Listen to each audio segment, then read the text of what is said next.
আজ এতদিন পরে শহরের ব্যস্ততা কাটিয়ে গ্রামের বাড়িতে যাচ্ছি। প্রায় 6 বছর হলো গ্রামের বাইরেই পোড়া শহরে রয়েছি। এখানে সারাদিন শুধু কাজ আর কাজ। এখানকার মানুষগুলো সব সারাদিন ব্যস্ততার মধ্যেই থাকে, কেউ কাউকে চেনে না।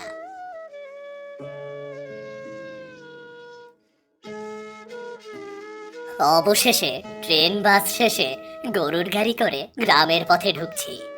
সেই আগের মতোই কাঁচা রাস্তা, রাস্তার পাশে ছোট ছোট ঘর আর কিছু ভাঙা সাইনবোর্ড। সব যেন একই আছে, শুধু আমি হয়তো পাল্টে গেছি। গ্রামের ছেলে হয়ে শহরে থেকে খুব বেশি শহুরে হয়ে উঠেছিলাম। আজকে আবারও এই গ্রামের হাওয়া গায়ে লাগাতে সেই পুরনো দিনগুলো যেন ফিরে পাচ্ছি। এদিকে সন্ধ্যা নেমে এলো, আকাশ থেকে টিপ টিপ বৃষ্টি পড়তে লাগলো।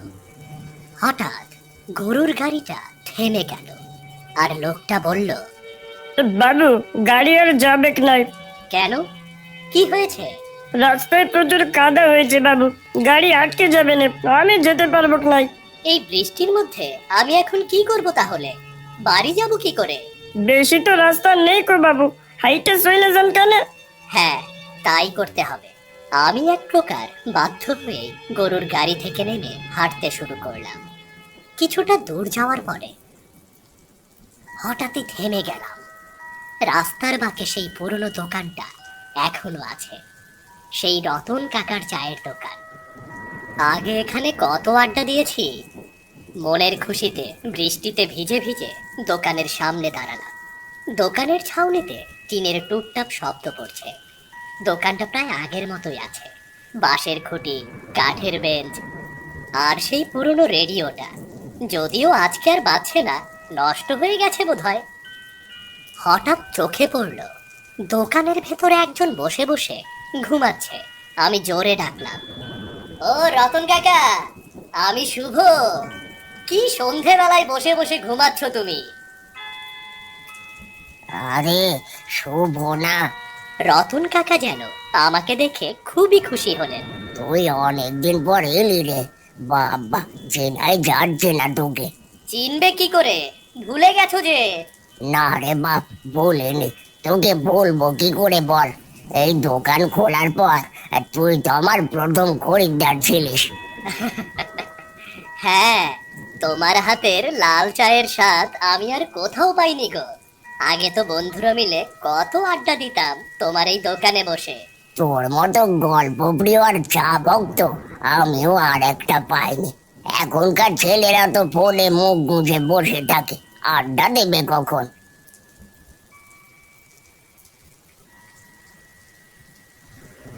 ঠিক আছে, এখন আমাকে একটা লাল চা দাও দেখিনি। একদম আগের মতো করে করবে কিন্তু।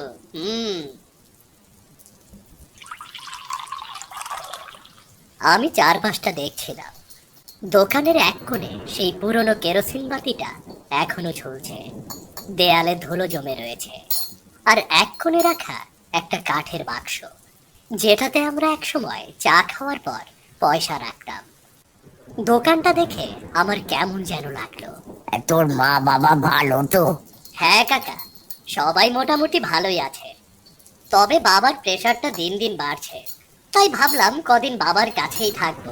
তা বেশ বেশ, তুই তো ওদের একমাত্র সম্বল, তুই দেখবি না তো কে দেখবে আর? কথা বলতে বলতে চাটা এগিয়ে দিল রতন কাকা। চায়ে চুমুক দিতেই যেন সেই পুরনো দিনের স্মৃতিতে ফিরে গেলাম আমি। লাল চায়ের সাথে বন্ধুদের নিয়ে হট্টগোল, আর রতন কাকার সেই রেডিওতে শোনা সন্ধ্যার আকাশবাণী। আহ, সেই দিনগুলো আর ফিরে না পেলেও রতন কাকার লাল চাটা আজকেও পেয়েছি। এটাই বা কম কিসের? আমি কাকাকে বললাম, তোমার চা তো এখনো আগের মতোই আছে কাকা, শহরে এমনটা কোথাও পাইনি। সব কিছু স্বাদ শুধু মুখে নয় শুভ, কিছু কিছু স্বাদ মনেও লেগে থাকে। চা শেষ করে আমি উঠে দাঁড়ালাম। চললাম কাকা, মা চিন্তা করবে, কিন্তু আবার আসবো, কথা দিলাম। হ্যাঁ বাবা, আবার আসিস। এই দোকানটা এখনো চেনা মুখ খুঁজে বেড়ায়, লোকজন এখন খুব কমই আসে। আসার সময়ে আমি চায়ের দাম দিতে চাইলে রতন কাকা নিল না, উল্টো আমাকে একটা চিঠি ধরিয়ে দিয়ে বলল, এই চিঠিটা একটু সময় করে পড়িস বাবা। এটা কিসের চিঠি গো কাকা? একটা দরকারি কথা লেখা আছে, পড়লেই বুঝবি। আমি আর দাঁড়ালাম না, অনেক দেরি হয়ে গেছে। যাওয়ার সময়ে একবার ফিরে তাকালাম। রতন কাকা আমার দিকে এক দৃষ্টে তাকিয়ে আছে। তার চোখে মুখে অনেক ক্লান্তির ছাপ। কেন জানি মনে হলো সে আমাকে অনেক না বলা কথা বলতে চাইছিল। না, বৃষ্টিটা আরো জোরে নামবে দেখছি। রতনদার চিঠিটা ব্যাগে ঢুকিয়ে চলতে শুরু করলাম। রাস্তায় হাঁটতে হাঁটতে মনটা হঠাৎ কেমন যেন কেঁপে উঠল। মাটির রাস্তা ধরে হাঁটতে হাঁটতে আমার মনটা ভার হয়ে এলো। রতন কাকার দোকানটা দেখে যেমন আনন্দ হয়েছিল, তেমনি একটা অজানা শূন্যতা চেপে বসেছিল বুকে। কেন যেন মনে হচ্ছিল সব কিছুই ঠিক আছে, তবুও কোথাও কিছু ঠিক নেই। এর মধ্যে আমি বাড়ির কাছে চলে আসি। বাড়ির সামনেই মা দাঁড়িয়েছিলেন। এত দেরি হলো যে? খুব চিন্তায় পড়ে গেছিলাম। জামা কাপড় তো পুরো ভিজে গেছে দেখছি। আসতে কোনো অসুবিধা হয়নি তো? না মা, শুধু একটু ভিজে গেছি এই আর কি। ঠিক আছে, ভিতরে আয়। ভিতরে তোর বাবা তোর জন্য অপেক্ষা করছে।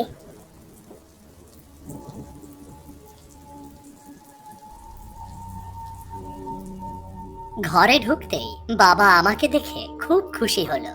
হাতের পত্রিকাটা রেখে মাকে বলল, হ্যাঁ গো, আদা দিয়ে চা বসাও আরেকবার।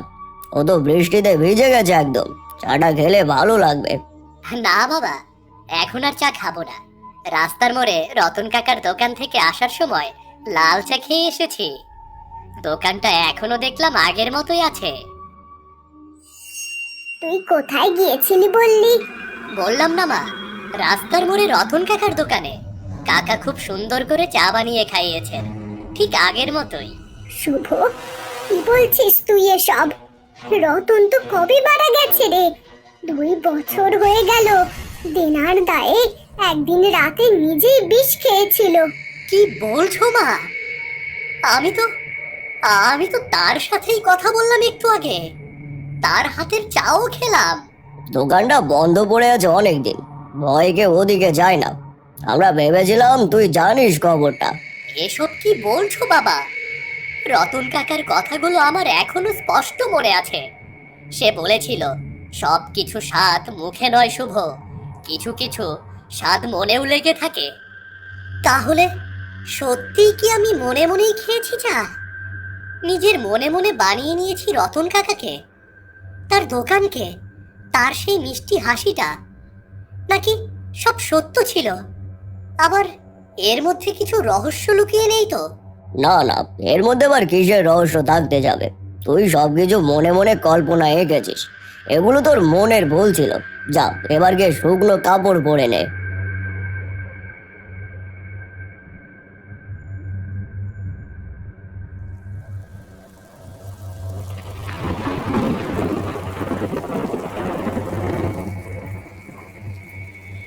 বাইরে বৃষ্টিটা আরো বাড়ছে। টিনের ছাউনিতে টুপটাপ শব্দটা যেন রতন কাকার দোকানের ছাউনির মতোই শোনা যাচ্ছে। আমি তখন বারান্দায় দাঁড়িয়ে তাকিয়ে রয়েছি অন্ধকারে, আর মনে মনে ভাবছি সেই দোকান কি আদৌ ছিল, নাকি আমি ভুল দেখেছি? কিন্তু এতটা ভুল কি করে হয়? রাত তখন গভীর, চারদিকে নিস্তব্ধতা। শুভ বারান্দায় বসে একা, হাতে 1 কাপ চা। চোখ যেন দূরে কোথাও আটকে গেছে। না, এ চায়ে কোনো স্বাদই পাচ্ছি না। শহরের জীবনে কত দামি কফি খেয়েছি, তবে আজ যখন রতন কাকার হাতের চা খেলাম, প্রাণটা ভরে উঠেছিল। কিন্তু সেই চা কি সত্যিই ছিল? রতন কাকার চোখে যে শান্তি দেখেছিলাম, আর রতন কাকার কথাগুলো, এই দোকানটা এখনো চেনা মুখ খুঁজে বেড়ায়।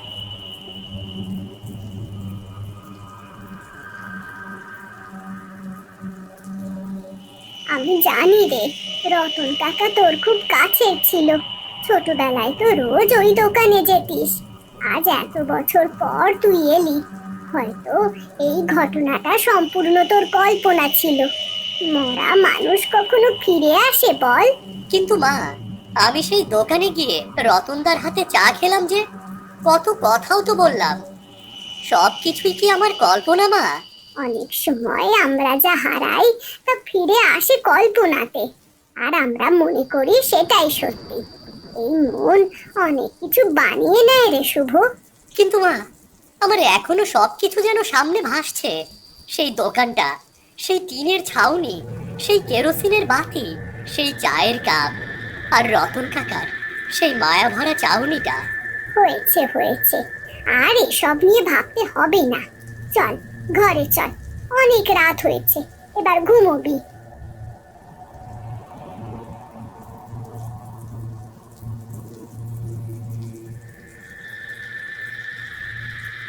সেদিন রাতে আমি স্বপ্ন দেখলাম, রতন কাকার ভয়ঙ্কর চেহারাটা। সে আমাকে বলছে, চিঠিটা পড় শুভ, ওখানে তুই সব উত্তর পাবি। পরের দিন সকালে আবারও চায়ে চুমুক দিতেই হঠাৎ মনে হলো, রতন কাকা তো আমায় একটা চিঠি দিয়েছিল, আর বারবার বলেছিল সেটা পড়ে দেখতে। আর কাল রাতেও তো আমি স্বপ্ন দেখলাম। যাই যাই, আগে চিঠিটা গিয়ে পড়ি, দেখি কি লেখা আছে সেখানে।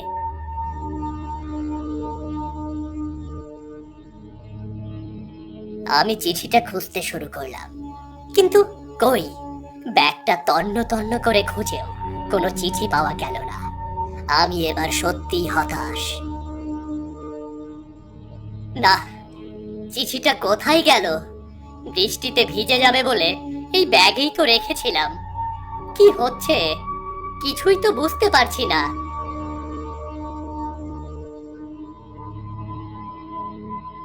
বাড়ির বারান্দায় বসে ভাবছি, তাহলে কি মা যা বলেছে সবটাই ঠিক?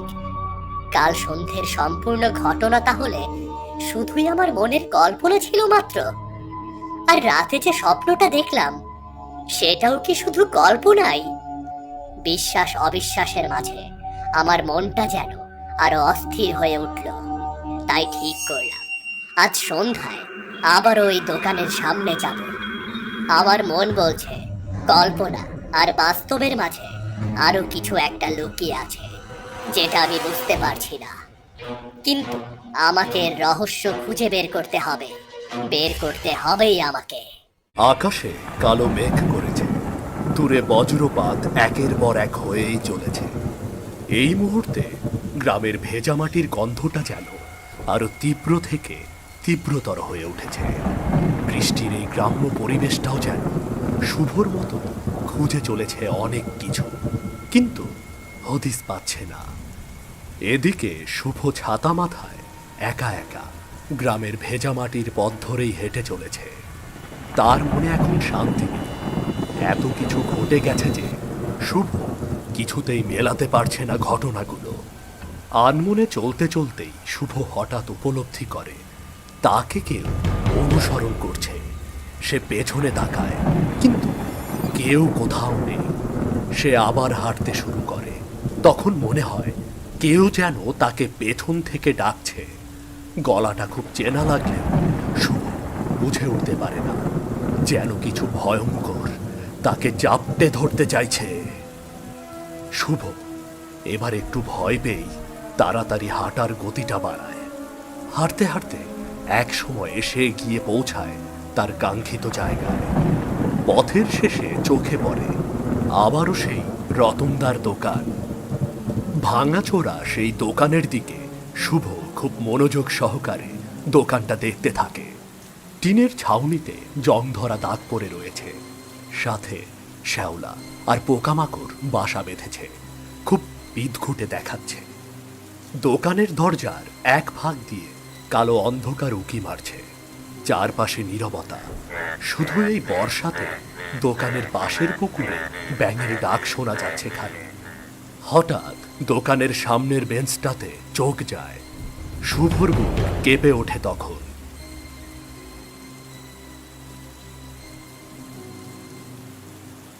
এখানেই তো আমি গতকাল বসেছিলাম। রতনদা নিজে হাতে আমাকে লাল চা দিয়েছিল, কিন্তু এখন যা দেখছি মায়ের কথাই তো ঠিক। দোকানটা সত্যিই তো বছরের পর বছর বন্ধ পড়ে আছে। তাহলে গতকাল যা ঘটলো সেটা কি শুধুই স্বপ্ন, নাকি অন্য কিছু?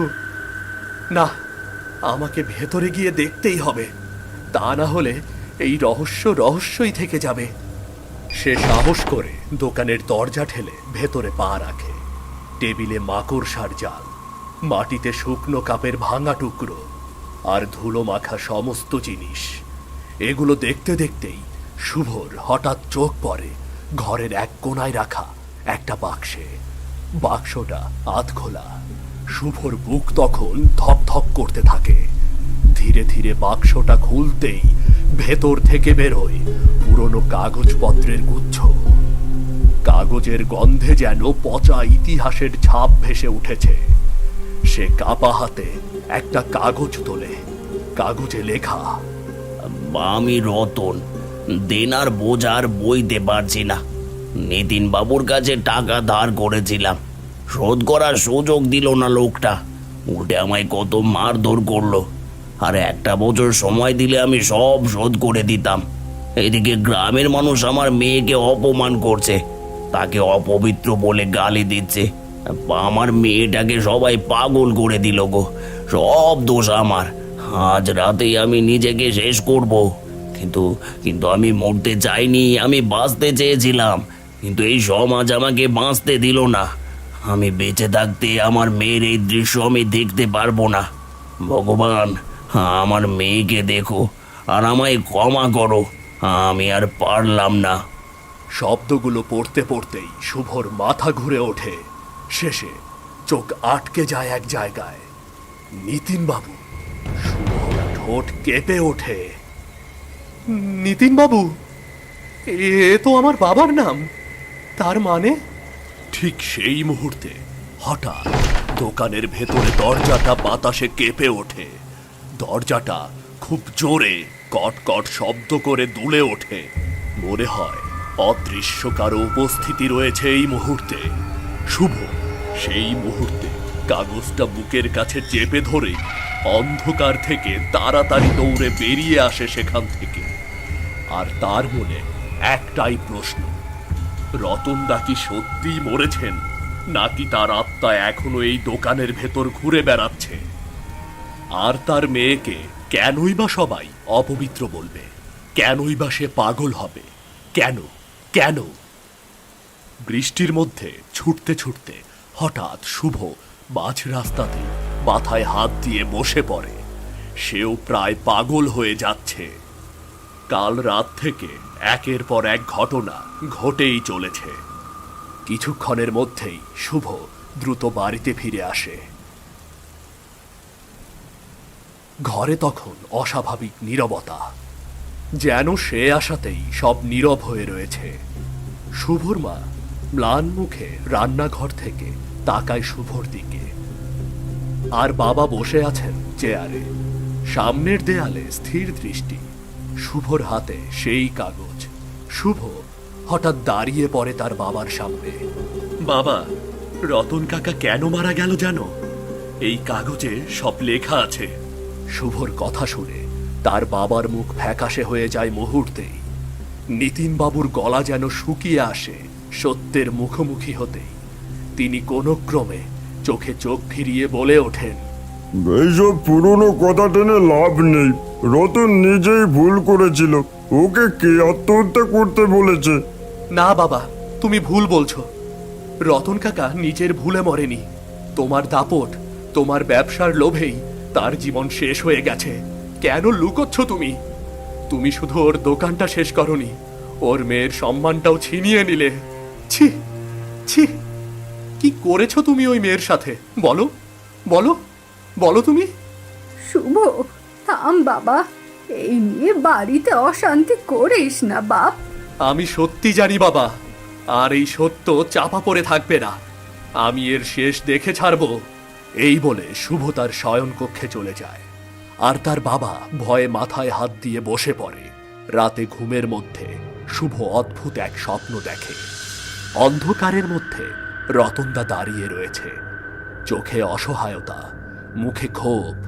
রতনদার কণ্ঠ ভেসে আসে, সত্যিটা সামনে আনিস শুভ, আমার মেয়ের সম্মান ফিরিয়ে দিস বাবা, তবেই আমি শান্তি পাবো। শুভর হঠাৎ ঘুম ভেঙে যায়। সে জেগে ওঠে, বিছানায় বসে বলে, হ্যাঁ কাকা, আমি প্রতিজ্ঞা করলাম, আমি এর বিচার করেই ছাড়ব। আমার বাবা বলে পার পাবে না কিছুতেই।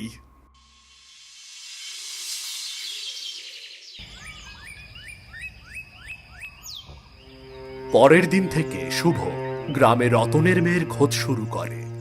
লোকজন তাকে এড়িয়ে যায়। কেউ বলে, আচ্ছা, আপনারা কি জানেন রতন কাকার মেয়ে এখন কোথায়? বউ তো এখন পাগলি হয়ে গেছে। কেউ আবার চাপাস্বরে বলে, ওর কথা আর বলিস না, ও তো নিজেই খারাপ পথে চলে গিয়েছিল। শুভ বুঝতে পারে সবই গুজব। সে হার মানে না। খুঁজতে খুঁজতে অবশেষে নদীর ধারে পায় মেয়েটিকে। ছেঁড়া শাড়ি, এলোমেলো চুল, কাদা মাখা পা, চোখে যেন একরাশ শূন্যতা গ্রাস করেছে।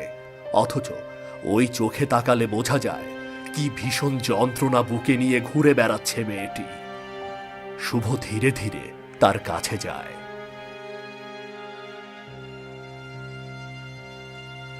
তুমি রতন কাকার মেয়ে না?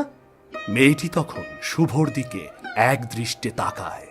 ঠোঁট কাঁপে তার, তবুও ফিস ফিস করে বলে, আমার আমার কোনো দোষ ছিল না, তোমার বাবাই আমাকে। শব্দ থেমে যায়, যেন দম আটকে আসে তার গলায়।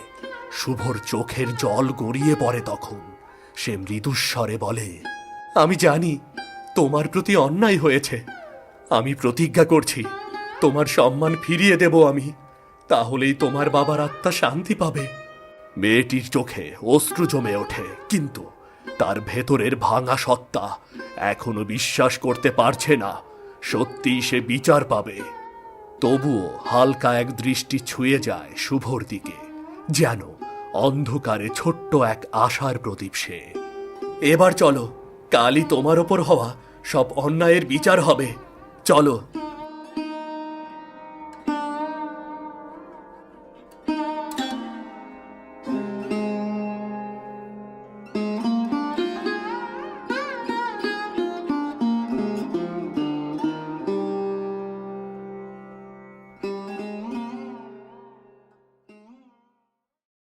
সকাল হতেই পঞ্চায়েতের উঠোনে আজ অস্বাভাবিক ভিড়। সবাই জানে কিছু ঘটতে চলেছে। আকাশ মেঘলা, বাতাস থমথমে। শুভ সামনে এসে দাঁড়ায়, হাতে রতনের শেষ চিঠি। সে পড়তে শুরু করে, আমি রতন, দেনার বোঝা আর বইতে পারছি না। নিতিনবাবুর কাছে টাকা ধার করেছিলাম, শোধ করার সুযোগ দিল না লোকটা। উল্টো আমায় কত মারধর করল। আর একটা বছর সময় দিলে আমি সব শোধ করে দিতাম। এদিকে গ্রামের মানুষ আমার মেয়েকে অপমান করছে, তাকে অপবিত্র বলে গালি দিচ্ছে। আমার মেয়েটাকে সবাই পাগল করে দিল। সব দোষ আমার। আজ রাতেই আমি নিজেকে শেষ করব। কিন্তু আমি মরতে চাইনি, আমি বাঁচতে চেয়েছিলাম। কিন্তু এই সমাজ আমাকে বাঁচতে দিল না। আমি বেঁচে থাকতে আমার মেয়ের এই দৃশ্য আমি দেখতে পারবো না। ভগবান, আমার মেয়েকে দেখো তুমি, আর আমায় ক্ষমা করো। আমি আর পারলাম না। শব্দগুলো যেন আঘাতের মতো বাজতে থাকে গ্রামবাসীর কানে। তারা একে অপরের মুখে চাওয়াচাওয়ি করতে থাকে। তারপর ঘৃণার দৃষ্টিতে নিতিন বাবুর দিকে তাকিয়ে কেউ একজন বলে ওঠে, নিতিন বাবু, আপনি এমন কাজ করলেন? ছি ছি ছি ছি ছি। নিতিন বাবু মাথা নিচু করে আছে। শুভ এবার তার বাবার দিকে তাকায়। একরাশ ঘৃণা ভরা চোখে সে তার বাবাকে দেখে। এখন তার চোখে আর কোনো সম্মান নেই এই লোকটার জন্য। আজ তোমার মুখোশ খসে গেল বাবা। তুমি আমার বাবা হতে পারো, কিন্তু এই গ্রামের কাছে তুমি জঘন্য এক অপরাধী।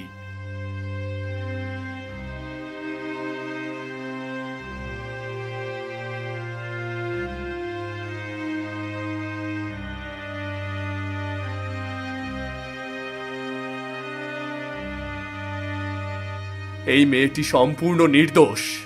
এ হলো রতনের মেয়ে, যাকে তোমরা অপবিত্র বলেছিলে, কিন্তু ওর কোনো দোষ নেই। আমার বাবাই তাকে। শুভ লজ্জায় ঘৃণায় আর কিছুই বলতে পারে না। একটু থেমে শুভ আবার কথা বলা শুরু করে। যে মানুষটা তোমাদের জন্য হাসি মুখে লাল চা বানাতো, সেদিন সেই মানুষটাই তোমাদের অপমানের ভার বয়ে বেড়াতে না পেরে চলে গেছে। রতনদার মৃত্যুতে শুধু আমার বাবাই নয়, আপনারা পুরো গ্রামবাসী দায়ী। আমরা ভুল করেছি। সত্যি তো রতন অমায়িক মানুষ ছিল, আর মেয়েটিও নির্দোষ। সেদিন আমরা কেউ তার কথা বিশ্বাস করিনি, আমাদেরই ভুল। এবার গ্রামের সবাই তাদের ভুল বুঝতে থাকে। নিতিনবাবু মেয়েটির সম্পর্কে গুজব ছড়িয়েছিল, সেটাও সবাই বুঝে ফেলে। ধীরে ধীরে মেয়েটির দিকে ফিরতে থাকে সম্মান আর সহানুভূতি।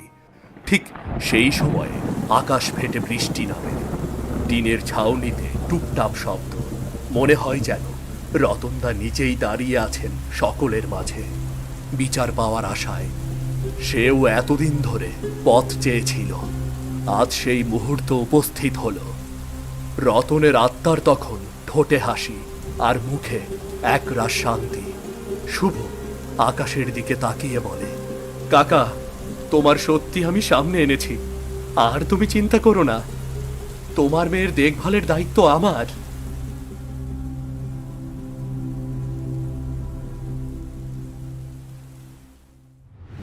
দোকানটা আবার নতুন করে সাজানো হচ্ছে। সন্ধ্যায় আবারও কেরোসিনের বাতি জ্বলছে। শুভ হাতে চা বানাচ্ছে। গ্রামবাসীরা আবারও সেই দোকানে ভিড় জমিয়ে লাল চা খেতে খেতে আড্ডা দিচ্ছে।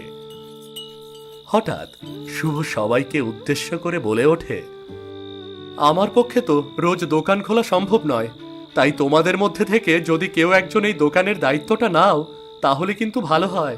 শুভর কথা শুনে গ্রামবাসীরা বলে ওঠে, আমরা সবাই দায়িত্ব নিতে চাই। রোজ একজন করে এই দোকানে বসবে। রতনের এই দোকান আমরা সারা জীবন স্মৃতি হিসেবে চালাবো। তাতে যদি আমাদের করা পাপ একটু খণ্ডিত হয়।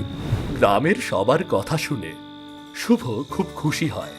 আর ঠিক তখনই বাতাসে ভেসে আসে রতনদার অচেনা অথচ পরিচিত কণ্ঠ। সবকিছু স্বাদ শুধু মুখে নয় রে শুভ, কিছু কিছু স্বাদ চিরকাল মনে লেগে থাকে। তুই আজ সেটা প্রমাণ করে দিলি।